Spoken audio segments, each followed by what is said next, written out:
بسم اللہ الرحمن الرحیم۔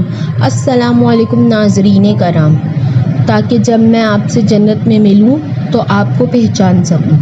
ایک ٹیلی فونک انٹرویو میں ریڈیو اناؤنسر نے اپنے مہمان سے، جو ایک کروڑ پتی شخص تھا، پوچھا، زندگی میں سب سے زیادہ خوشی آپ کو کس چیز میں محسوس ہوئی؟ وہ کروڑ پتی شخص بولا، میں زندگی میں خوشیوں کے 4 مراحل سے گزرا ہوں، اور آخر میں مجھے حقیقی خوشی کا مطلب سمجھ میں آیا۔ سب سے پہلا مرحلہ تھا مال اور اسباب جمع کرنے کا، لیکن اس مرحلے میں مجھے وہ خوشی نہیں ملی جو مجھے مطلوب تھی۔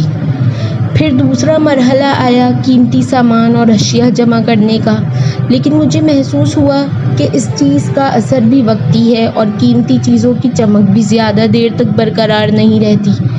پھر تیسرا مرحلہ آیا بڑے بڑے پروجیکٹ حاصل کرنے کا، جیسے فٹ بال ٹیم خریدنا، کسی ٹورسٹ ریزورٹ وغیرہ کو خریدنا، لیکن یہاں بھی مجھے وہ خوشی نہیں ملی جس کا میں تصور کرتا تھا۔ چوتھی مرتبہ ایسا ہوا کہ میرے ایک دوست نے مجھ سے کہا کہ میں کچھ معذور بچوں کے لیے وہیل چیئرز خریدنے میں حصہ لوں۔ اب اس واقعے کی ذرا تفصیل سنیں۔ دوست کی بات پر میں نے فوراً وہیل چیئرز خرید کر دے دیں، لیکن دوست کا اصرار تھا کہ میں اس کے ساتھ جا کر اپنے ہاتھ سے وہ وہیل چیئرز ان بچوں کے حوالے کروں۔ میں تیار ہو گیا اور اس کے ساتھ گیا۔ وہاں میں نے ان بچوں کو اپنے ہاتھوں سے وہ کرسیاں دیں۔ میں نے ان بچوں کے چہروں پر خوشی کی عجیب چمک دیکھی۔ میں نے دیکھا کہ وہ سب کرسیوں پر بیٹھ ادھر ادھر گھوم رہے ہیں اور جی بھر کے مزے کر رہے ہیں۔ ایسا معلوم ہوتا تھا کہ وہ کسی پکنک اسپاٹ پر آئے ہوئے ہیں، لیکن مجھے حقیقی خوشی کا احساس تب ہوا جب میں وہاں سے جانے لگا اور ان بچوں میں سے ایک نے میرے پیر پکڑ لیے۔ میں نے نرمی کے ساتھ اپنے پیر چھڑانے کی کوشش کی، لیکن وہ بچہ میرے چہرے کی طرف بغور دیکھتا ہوا میرے پیروں کو مضبوطی سے پکڑے رہا۔ میں نے جھک کر اس بچے سے پوچھا، کیا آپ کو کچھ اور چاہیے؟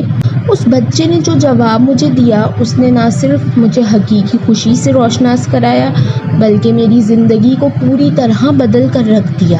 اس بچے نے کہا، میں آپ کے چہرے کے نقوش اپنے ذہن میں بٹھانا چاہتا ہوں، تاکہ جب جنت میں آپ سے ملوں تو آپ کو پہچان سکوں اور ایک بار اپنے رب کے سامنے بھی آپ کا شکریہ ادا کر سکوں۔ صدقہ کرنے سے انسان کی زندگی میں عجیب و غریب تبدیلیاں آتی ہیں۔ اگر آپ ناظرین کرام کو ہماری ویڈیوز اچھی لگیں تو ہمارے چینل کو سبسکرائب اور ہماری ویڈیوز کو ضرور لائک کیجیے گا، تاکہ آپ کا اور ہمارا تعلق اسی طرح جڑا رہے۔ ڈھیر ساری دعاؤں میں یاد رکھیں۔ شکریہ۔